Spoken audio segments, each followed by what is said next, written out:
విజయవాడ జిల్లా జైలులో వల్లభనేని వంశీ చాలా ధైర్యంగా ఉన్నారని ఆయన సతీమణి పంకజశ్రీ తెలిపారు.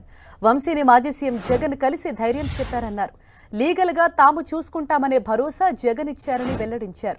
విజయవాడ గాంధీనగర్లోని జిల్లా జైలులో భర్త వంశీతో పంకజశ్రీ ములాఖత్ అయ్యారు. దాదాపు 30 నిమిషాల పాటు వంశీతో వైఎస్ జగన్, పంకజశ్రీ, సింహాద్రి రమేష్ మాట్లాడారు. వంశీకి బెయిల్ కోసం ప్రయత్నిస్తున్నామన్నారు ఆయన భార్య పంకజశ్రీ.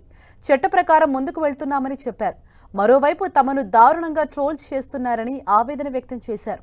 దయచేసి మహిళల మీద సోషల్ మీడియాలో అసభ్యంగా పోస్టులు పెట్టవద్దని పంకజశ్రీ కోరారు.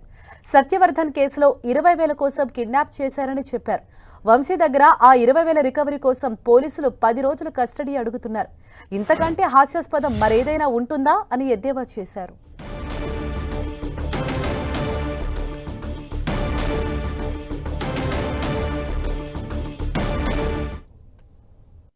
ఇప్పుడు సోషల్ మీడియాలో ఎలాంటి పోస్టులు పెట్టకూడదు, పర్టికులర్గా లేడీస్ గురించి అబ్యూస్ చేయకూడదు అని ప్రెజెంట్ గవర్నమెంట్ చాలా స్ట్రిక్ట్గా ఉన్నప్పుడు మరి నా మీద కూడా నేను ఫస్ట్ టైం వంశీ గారిని అరెస్ట్ చేశారని బయటికి రావాల్సి వచ్చింది.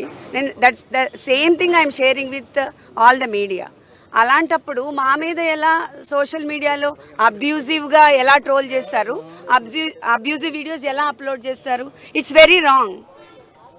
అంటే లీగల్గా వెళ్ళాలి కదా, వెళ్ళకుండా ఎలా ఉంటాం? ఆయన సోషల్ మీడియా అలా చేయడం చాలా తప్పు కదా.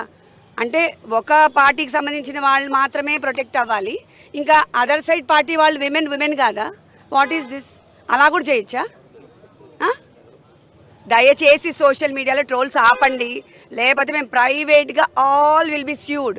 ఈ సత్యవర్ధన్ కేసులో జస్ట్ 20,000 కోసము వంశీ గారు తన్ని కిడ్నాప్ చేసి తీసుకెళ్లారు అని చెప్పారు కదా. ఇప్పుడు ఆ 20,000 రికవర్ చేసుకోవడానికి, ఎక్కడి నుంచి, వంశీ గారి దగ్గర నుంచి 20,000 రికవర్ చేసుకోవడానికి పోలీస్ కస్టడీ 10 రోజులు అడుగుతున్నారు. దీనికంటే ఇంకా ఫన్నీ ఏముంటుంది చెప్పండి? లీగల్గా అంతా మేము చూసుకుంటాము, నువ్వేం భయపడక్కర్లేదు అన్నారు. వంశీ కూడా చాలా స్ట్రాంగ్గా ఉన్నారు.